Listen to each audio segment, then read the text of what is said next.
Halo semuanya, bertemu lagi dengan Pak Ahmad di channel ini. ASEAN merupakan singkatan dari Association of Southeast Asian Nations, atau sebuah organisasi internasional yang beranggotakan negara-negara di kawasan Asia Tenggara. Organisasi ini telah memiliki 10 anggota dari berbagai negara di Asia Tenggara dan merupakan wadah antar negara-negara untuk melakukan hubungan internasional dalam berbagai bidang. Kerjasama ASEAN diantaranya dalam bidang politik, ekonomi, pendidikan, sosial budaya, serta pertahanan dan keamanan. Mari kita bahas semua bentuk kerjasama ASEAN ini. Yang pertama adalah di bidang politik. Tentunya setiap negara memiliki tujuan yang berbeda dalam berpolitik. Oleh karena itu, dibentuklah beberapa bentuk kerjasama sebagai upaya untuk menghindari pertikaian. Di antaranya ADMM atau ASEAN Defense Ministers Meeting. Pertemuan rutin yang dilakukan perkumpulan 10 negara ini dilakukan oleh Menteri Keamanan setiap periode tertentu untuk mendiskusikan terkait kerjasama dan diplomasi politik sebagai upaya untuk mempertahankan keamanan negara ASEAN. Yang kedua, delegasi, duta, dan konsulat.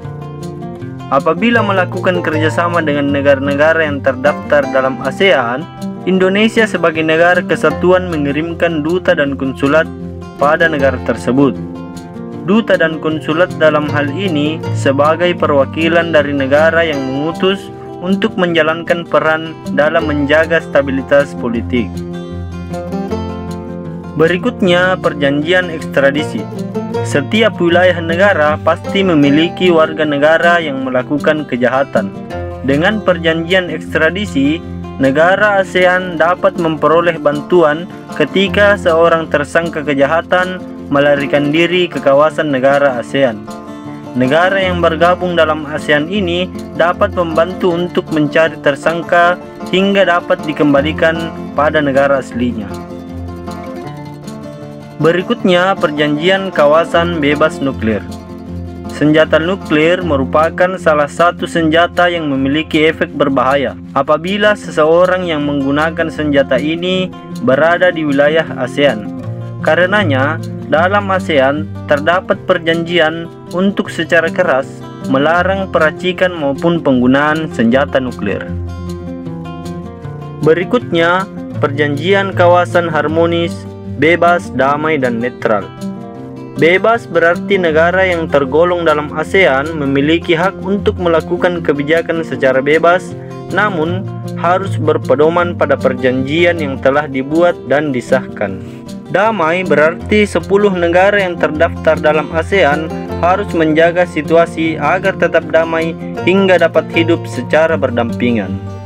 Netral berarti negara ASEAN tidak ikut campur dalam konflik yang terjadi di negara lain.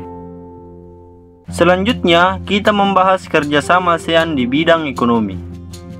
Kerjasama di bidang ekonomi merupakan salah satu faktor untuk meningkatkan pendapatan negara untuk terus mengelola negara. Kerjasama ASEAN di bidang ekonomi diantaranya, yang pertama, pemusatan promosi ASEAN. Meskipun beberapa negara ASEAN telah dikenal di berbagai benua, namun negara yang terdaftar dalam ASEAN juga perlu mempromosikan dirinya. Yang kedua, penyimpanan ketersediaan pangan. 3 negara dari ASEAN yaitu Indonesia, Kamboja, dan Thailand merupakan sumber pemasok padi hingga saat ini. 3 negara ini konsisten menyediakan cadangan pangan bagi negara yang terdaftar dalam ASEAN untuk pemenuhan kebutuhan pangan. Dengan adanya cadangan pangan ini dapat menjadi salah satu solusi bagi negara yang suatu saat mengalami bencana maupun krisis. Yang ketiga, peningkatan proyek industri. Setiap negara pasti memiliki jenis industri yang beragam. Dalam hal ini, semua bentuk kerjasama dalam proyek dilakukan untuk meningkatkan pembangunan dalam negara ASEAN. Proyek industri yang saat ini dilakukan adalah tembaga, vaksin, pupuk, dan abu soda. Yang keempat, pembukaan kawasan perdagangan bebas. Kerjasama ini merupakan salah satu bentuk kerjasama di bidang ekonomi yang mengizinkan setiap warga negara dari ASEAN untuk secara bebas masuk ke negara lain yang bergabung dalam ASEAN.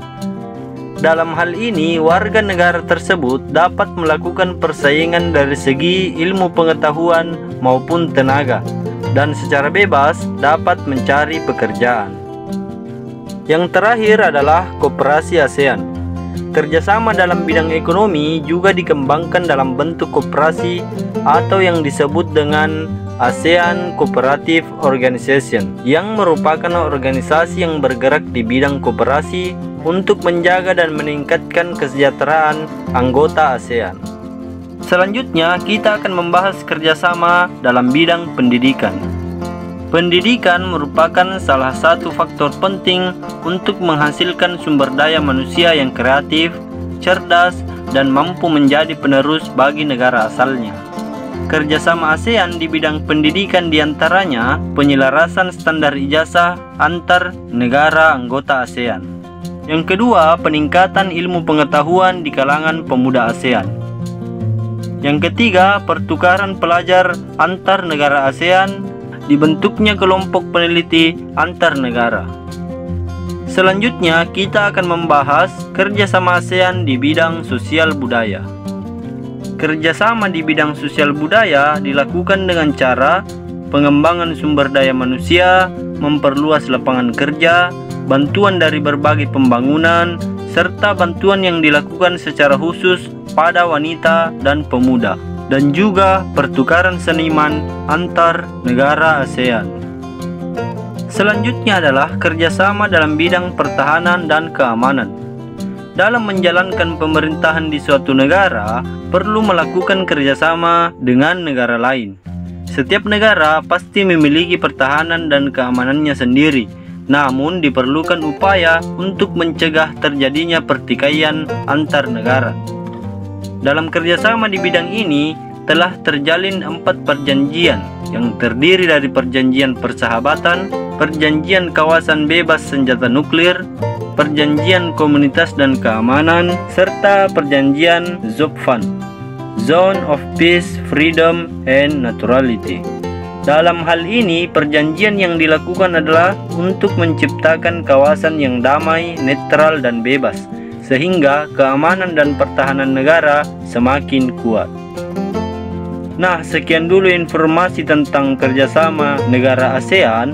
Kita akan berjumpa lagi di video pembelajaran berikutnya.